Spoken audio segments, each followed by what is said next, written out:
Sa naging media conference ng road trip movie na pinagbibidahan ng mga magkakaibigan na sina Janice de Belen, Jelly de Belen, Carmina Villaruel at Candy Pangilinan, maraming bagay ang nanaitanong sa kanila bilang magkakaibigan. Narito ang video. So, yun. No, syempre masaya, no? Trip yun. Nag-Hong Kong kami, masaya. First time out of the country. Na magkakasama. So, masaya siya, masaya kasi... Akala ko ikaw tinanong. Ito yung lahat. Vince ikaw, yun din, memorable. Yung Hong Kong, kasi doon sa trip na yun, may mga side trip pang nagaganap eh. Diba? Yung naalala mo, yung tayo nung nag-shopping. Kasi sumunod na lang si Mama Hens doon eh. So, para makapag shopping pa siya, naalala mo, binitbit natin yung mga shopping bags nila. Naglakad kami ng layo-layo at bit-bit talaga namin para lang makaikot siya. Ang sakit kaya sa kamay, diba? Ang sakit sa likod, sakit... Oo, tipong lahat talaga gagawin mo para sa kaibigan mo, para makapag-enjoy din siya. Kasi nakauna na tayo ng one day eh. So, naiyak ka? Natatawa ka? Akala mo naiyak ka? Tapos, di ba meron din kayong adventure together na nawala kayo dahil may hinahanap kayong kuri... Kayo na magkwento nun, may hinahanap kayo. Ito yung peak ng pagkaano ko sa Korean. Sabi ko, may Korean dito, place, Korean town. Hanapin natin. Kahit ang lakas ng ulan, hinanap namin. Ang lakas ang bumigang payong. Naligaw kami. Dalawa. Hinahanap na, nagtag-trend kami kung ano. Pagdating namin sa Korean town, dahil nang malakas ang ulan, sarado. Bukas. Walang bukas ni isa. Dalawa lang, umaga pa naman. So, Sunday ata yung... Sarado yung Korean town. Tapos sabi ko, iba-iba ako rin yung dalawa kasi hindi interesado. Kaming dalawa lang interesado. Pinapagtawanan niyo pa lang kami. Pinagtatawanan lang kami. Tapos kaming dalawa, kahit makakita lang tayo ng Koreano. Makakita sa gano'n. So, naghihintay kami. Makakita na lang tayo ng Koreano. Hindi ako rado. Umabot kami sa ganung level. Yun. Tapos nung pa-uwi, siksikan kami, nag-rent tayo ng van. Kasi mas marami ba yung maleta kaysa sa amin.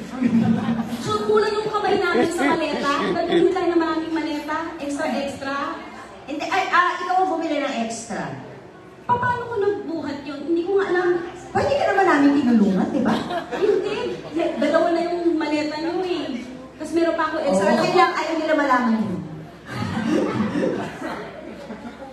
Oo, di ba? O parang basta sobra, alam ko may sinisipa pa kami. May sinisipa tayo na maleta. Naisip ko tuloy yung nangyari sa atin sa Korea. May dalawa kami na hawak, tapos may sinisipa pa na ganun. Tapos, yung sa atin namang apat, syempre pagkatapos ng lakad-lakad, bit-bit ng mga shopping bag, at sakit na ng likod, yung mga ganun-ganun.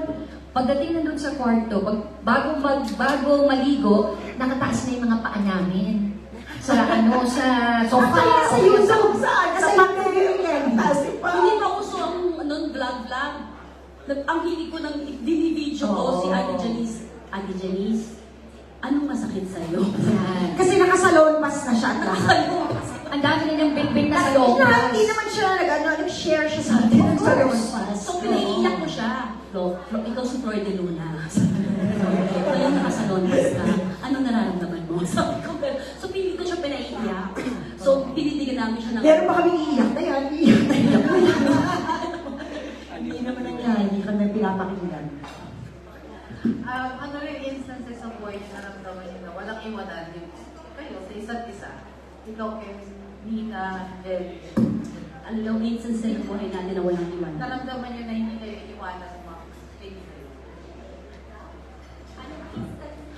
Malakas ang buhay. Mga naganap sa buhay niyo na naramdaman mo na walang iwanan. Hindi kayo iiwan. Teka, paalala lang po sa mga future na magtatanong. Pakilakas lang po yung boses niyo para marinig kayo ni Jenny. Kasi malakas ang boses niya, pero bigiyan.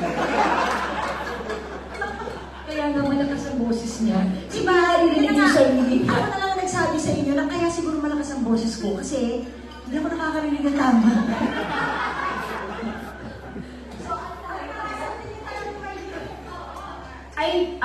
Ako,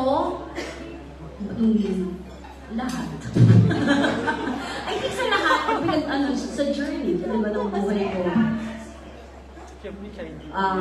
Specific. Kailangan specific. Specific na hindi ka na iniwan, at hindi niya ako iniwan, hindi niya iniwan si Ate Janice. Yung specific na niyo ko iniwan. Pag wala akong kotse, sinasakay niyo ko. Hindi niyo ko iniwan. Ganun tayo ka-solid. Wow! Hindi. Specific siguro yung eto talaga. Pag kailangan ko sila, pag, sige na parang, samahan niyo ako, dumaan kayo sa bahay para kayo building. Pupunta sila. Pag pwede sila. Totoo naman, di ba? Pwede sila. Pag di sila pwede, di ba? Pero pag pwede sila, pupunta sila. Totoo. Di ba? Yun. Hindi nila ako iiwanan mo. Marami kasi. Ang dami. Maraming sitwasyon, maraming mga instances na talagang hindi nila ako iniwan. Kailangan ko ba taga mag-name? No.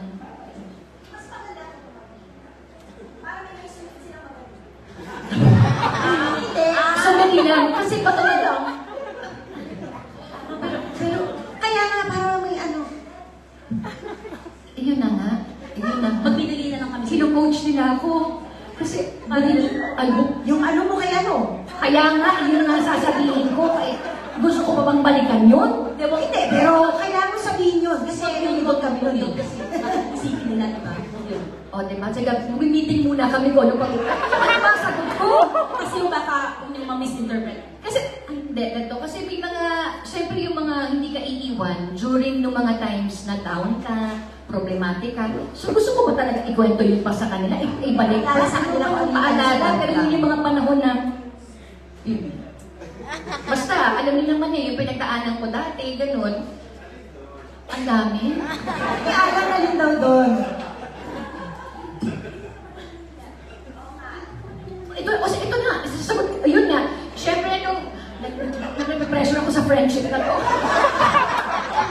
Diyos ko, meron naman kayong mga microphone, pati na lang kayo magsalita. Kaya hindi ka magsalita because it's your experience. Oo, experience ko, pero gusto nyo yung nasabihin ko. Kaya nag-decision para sa akin. Kasi parang may maisulat sila. Ito na nga po, syempre nung namatay po yung mami ko, at saka nung namatay yung very recently namatay yung daddy ko, hindi nila ako iniwan. Kahit si Jelly nasa Canada, iniwan mo pala ako.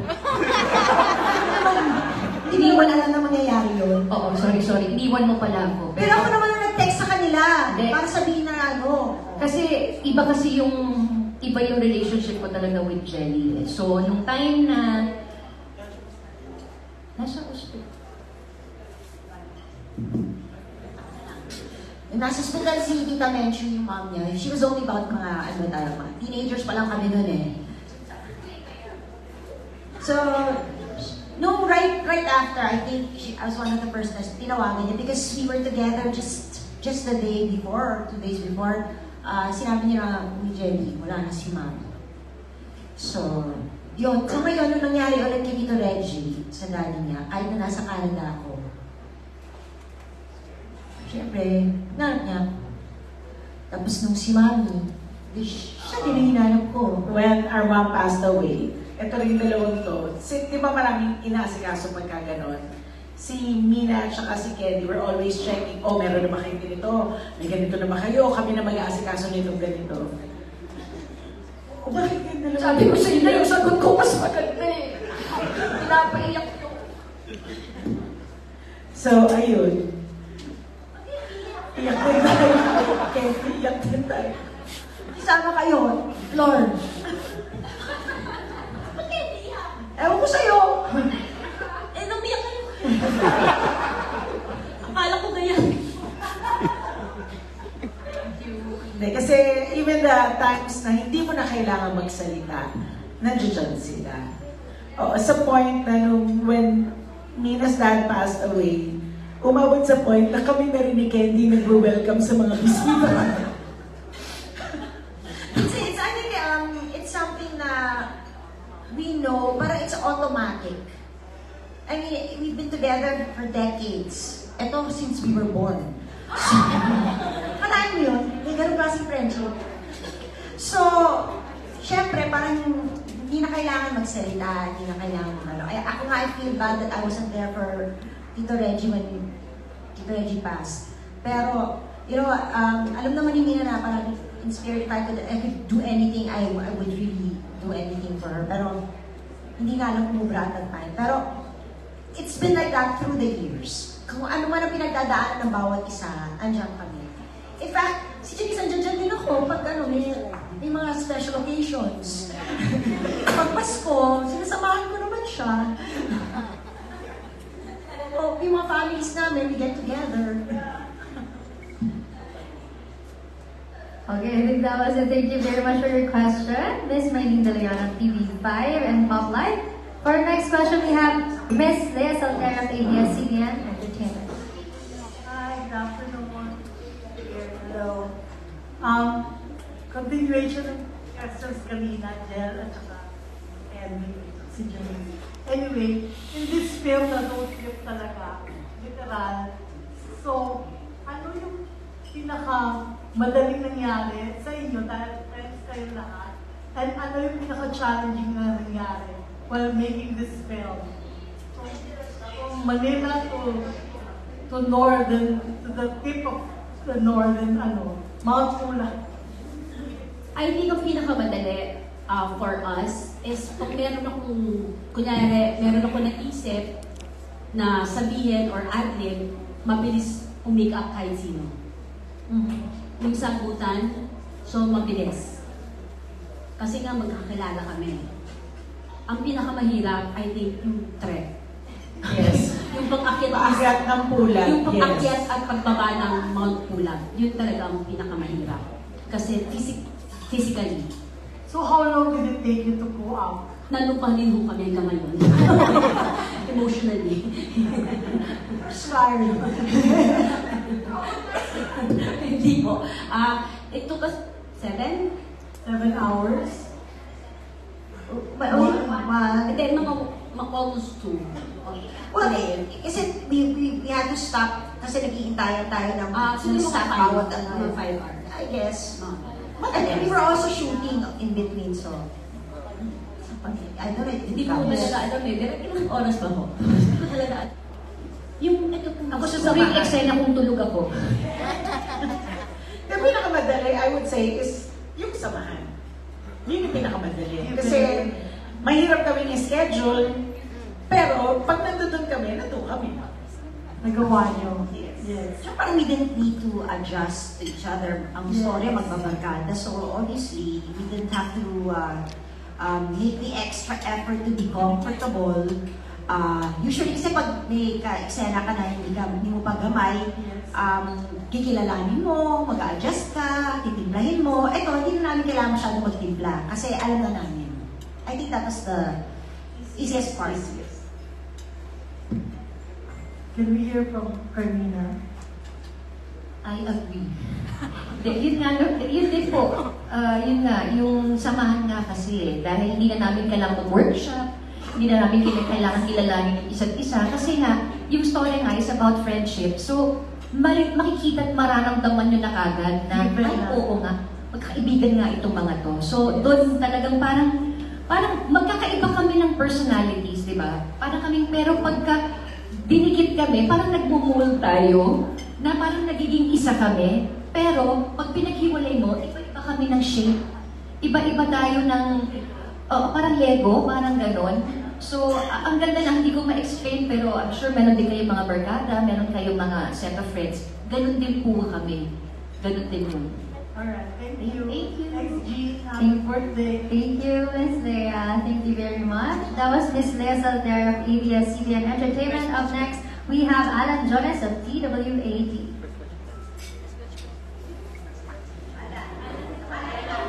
Sorry. Eto na nga. So, ano ba, 90s pa kayong, nabuo, yung, tama ba? 90s pa nabuo yung friendship din yung apat. Nung 90s special participation lang ako. Actually, Special kami guest dyan star. is 70s. Since oo, pero yung itong apat na to, yung solid na kayong apat, mga 90s nag-start. Tapos meron bang Kayo na ba talaga from the beginning, apat lang kayo? O may parang may iba kayong kasama before na wala na ngayon dun sa grupo nyo? Si Aiko, syempre. Si Aiko. Actually, nung 90s, nag-start talaga yung, kasi si Aiko at si Candy may movie together. Kami ni Candy may movie together. Si Candy at si Carmina may movie together. So, si siya actually yung huling nag-join. Kasi nung teenagers pa lang kami, magkakasama na kami tatlo ni Aiko at ni Carmina. Next, pumasok si Candy. Next, pumasok si Janice de Belen. Kasi busy Ako, siya ng 90s. Ako, parang laging may special participation kasi kapatid ko to. Yes. At saka kasi noong 90s, busy siya sa mga anak niya. Imagine, di ba? At that time, very busy siya. So kami naman, palagi kami magkakasama sa work, sa wherever. Kaya, at saka magka-age talaga kami. So pareho kami ng mga ano. Si Aiko kasama din. Oo. Pero kaibigan niyo pa rin naman si Aiko, di ba? Of course! Ayun. Gusto ko lang rin namin kasi may tanong dito. Ayun, tapos, ano naisipan? First time nyo itong apat together in one movie, tama? Ano naisipan nyo? Candy, anong naisipan mo at ano? Ano nag-inspire sa'yo at gumawa ka ng pelikula for the four of you? May tawag pa sa ano nyo, barkadahan. Anong, may name ba kayo? Wala. Wala pa rin yung kami title. Wala pa rin. Wala pa rin yung kami title. Tapos ba't si Direk Ando yung naisip mong mag-direct nito? Okay. Para kaibigan ko rin po, madali rin yung kausap. Siyempre, first time ko gumawa ng screenplay, di ba ho? Para madali po lahat sana, yung kaibigan po ang kukunin mo para mas madali kausap. Yung director mo, kaibigan mo rin para mas madali din po. So, yun po. Pero actually, the script, although matagal na talaga namin gustong gumawa ng pelikula. Nasisis pa lang sila, pag nag-guest ako, parati namin na pag-uusapan, sana makagawa tayo ng pelikula. Meron na kami mga naiisip na mga storya, ano-ano mga storya. Grabe evolution ng script na yan. Kasi napaplano tayo, iba yung kwento na ginawa natin nun. Oo, bakit ano-ano nang nangyari. Hanggang nakapila ko dati kay Sir Ricky for the workshop, kay Sir Ricky script writing workshop. Eventually, nakita ko si Sir Ricky kinausap ko siya, sinabi ko, Sir Ricky, please, gusto ko po talaga mag-aral po sa inyo, pwede niyo po ako isali. So, nakasali po ako, doon ko po nabuo ito. Doon ko po nabuo itong road trip sa workshop ko ni Sir Ricky. So, the first draft, yes, the first draft. Kasi marami na pong draft na nangyari po dito. Bilang ng una po dito ay pre-pandemic, pandemic, during pandemic, post-pandemic. Meron pa pala yung patapos na ng pandemic, post-pandemic, bumalik na yung pandemic, magpa-pandemic na naman, limpa na, yung gano'n. Yung iba-iba. So marami na pong revisions na nangyari. From 15 days, 11 days, alam niyo na po yung mga ganyan, di ba? So, pero ito po talaga yung nagsimula from Sir Ricky script workshop. Doon ko po na po. May mga na-discover pa ba kayo with each other while doing the movie? Ikaw muna, Kelly. May na-discover po ako sa kanila. Oo. Opo. Si Ate Janice,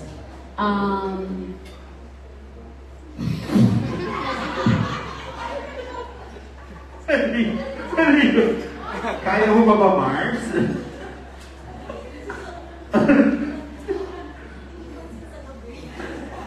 Ano?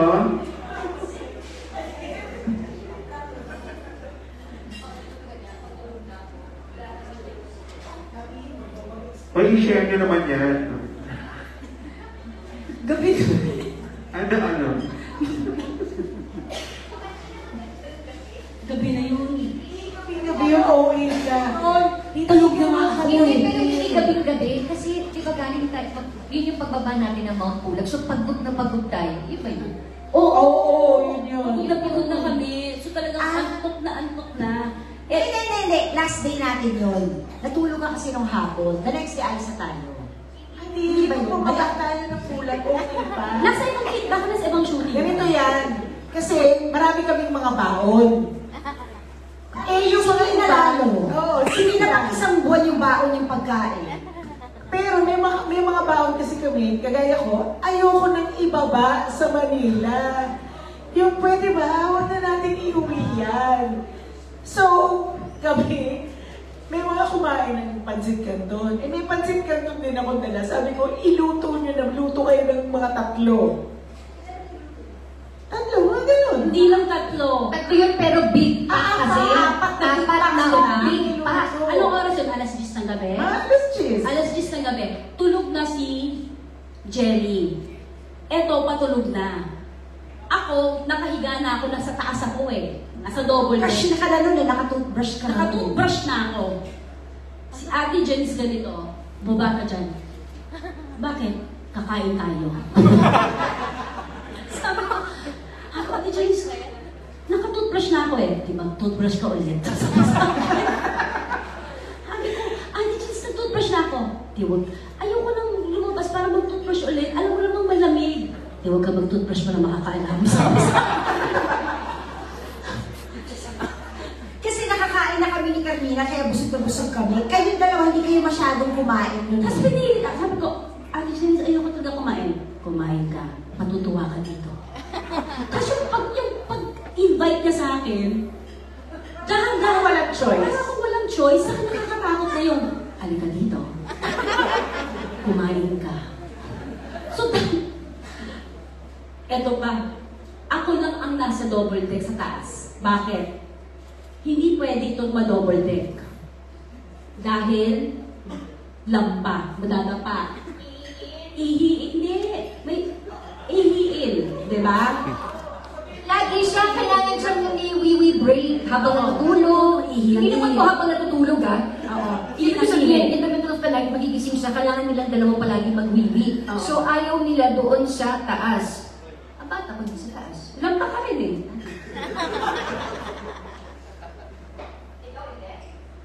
Ba't ako nasa taas? Sa'yo, wala akong choice, wala na akong kame. Di ba? Tapos siyempre siya, Janice de Belen yan eh. Alam nga ba, kanino mo pa sa taas? Ate nga, eh, di ba, pansit ka doon, pinilit ako kumain kahit ayoko eh. So yun yung na-discover mo, Ken, namimilit si Janice para ubusin ng lampa. Ay, may tawag. Yun nga yung tanong, ano daw yung mga discoveries? Pero, meron kaming na-discovery apat. ED-AD kaming lahat. Edad. May problema na talaga kami sa edad. Oo, meron kaming ED-AD. Oo, sabi ko yung anak ko may ADHD. Pero tayo pa talaga, may ED-AD. Oo, edat. Hindi, pero may na-discover ako sa trip na to. Na kayong dalawa pala ni Jelly, hindi pala kayong mga lampa. Hindi talaga, akala lang natin na lampa sila, akala lang nila lampa. Kasi, like I said, yung trekking, mahirap po talaga kasi may pataas, may pababa, tapos pato-pato, na parang ako, sinasabi ko, kaya ako talaga na-survive. Kasi, nakakapit ako sa PA ko at saka sa driver ko. Dahil kung wala yung dalawang yon, siguro nagkakalas-kalas na yung buto ko. Pero itong dalawa, wala talagang nag-aakay o wala silang kinakapitan. Meron silang walking stick. By the way, may walking stick pa ako. So, tato-tato na yung umaakay sa akin. Sila, wala. So, parang pagbaba namin, shock, sabi ko, hindi sila nadapa. Ay, hindi nadapa ka pala. Pero, hindi ka pa rin masyadong lampa. Pero si Jelly, di ba? Akala ko lang. Actually, sabi mo sa akin pagkatapos, ano Jelly, hindi ka lang pa. Clumsy ka lang. Ayun talaga, oo. O, at least, di ka lang pa. Oo. Si Jelly baka mayroong na-discover pa with the tree? Oo, ikaw. Kay Janice, wala lang ako madi-discover. Grabe naman kung may ma-discover pa kay Janice. Nakakaloka na yun. Kay Carmina, at saka kay Ken, I'm so sorry. Wala akong na-discover na bago. Wala akong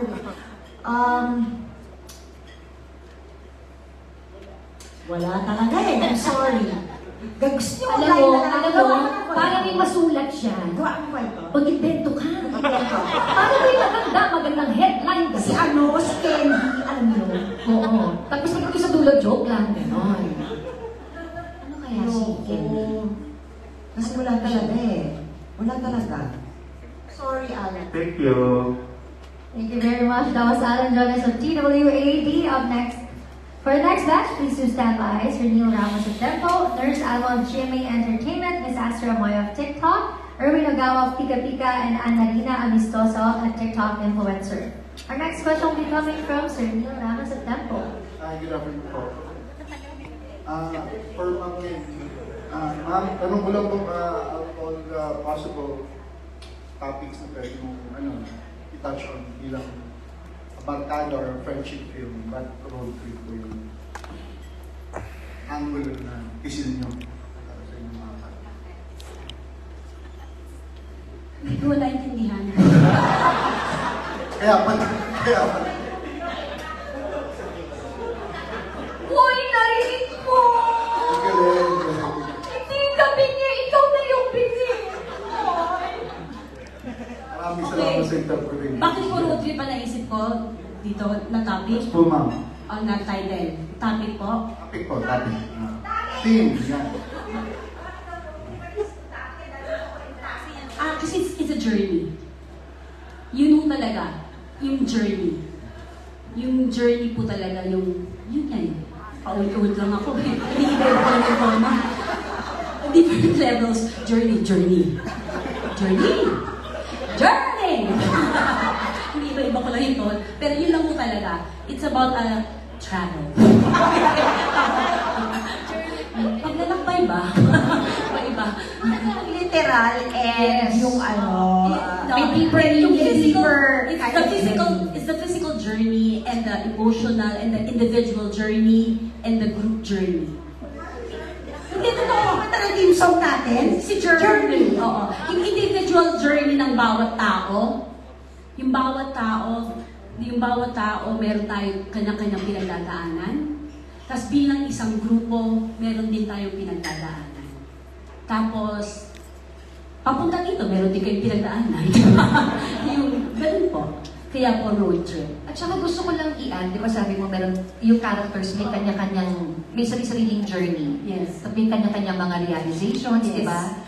Parang, pero yung realizations na yun, nagawa natin nang dahil sa grupo natin. Di ba usually ganun, parang kung ikaw lang mag-isa, hindi mo naman marirealize yun unless sinasabi ng mga kaibigan mo, di ba? Yung parang, yung mga realizations na to, all because we're together. oo, parang dahil sa mga kaibigan mo, kaya na-overcome mo yung whatever, di ba? Or alam mo naman, pero someone has to say it.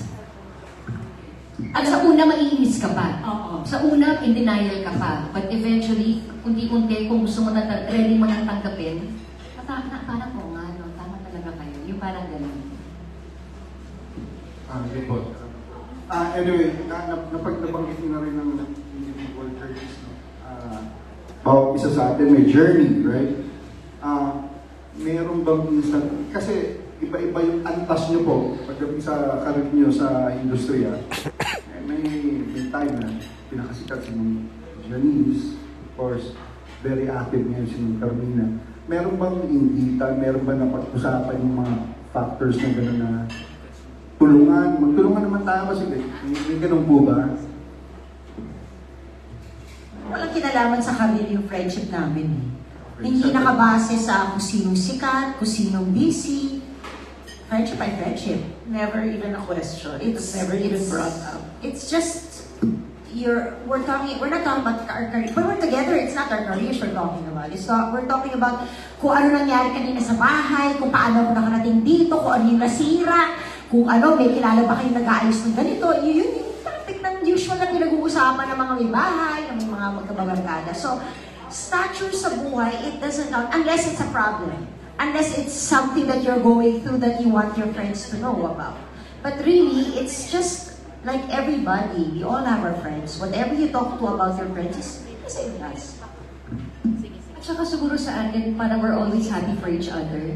Kung ano man yung project ng isa, nakasuporta kami, happy kami. So, wala kaming nararamdaman na inggit or nagsiselos or bakit ganun, ba't ikaw ganyan, ba't ako? Wala kaming ganun. Lagi kaming masaya para sa isa't isa. At minsan lang lang naman natin ang pag-uusapan ng trabaho. Yung mga usual kwentuhan Alas may about ako taping, parang yung ganyan, ay grabe ito sa ano, ihilo na ako sa ganito, mga ganyan. Pero never namin na-feel na nai-insecure yung isa sa amin or nagsiselo. Walang ganon, wala talaga. So lahat kami masaya sa journey. Sa journey ng bawat isa. May pasok, dapat pala journey, ano? Yun, hindi. Seriously, diba? We're always happy for each other. Sa aming mga journey. May gusto po kayong idagdag Miss Candy, Journey Pangilinan.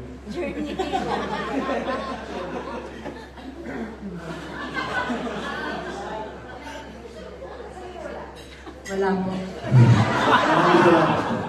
Maraming salamat. Thank you, Jean. Maganda tong friendship na to. Kung ano sinasabi nyo, sa'yo na lang ang sinasagot. Okay. Thank you very much. That was Sir Neil Ramos of Tempo. But before we move on to our next question, Direk Andoy Ranay needs to go. So Direk, would you like to say a few words before you go po?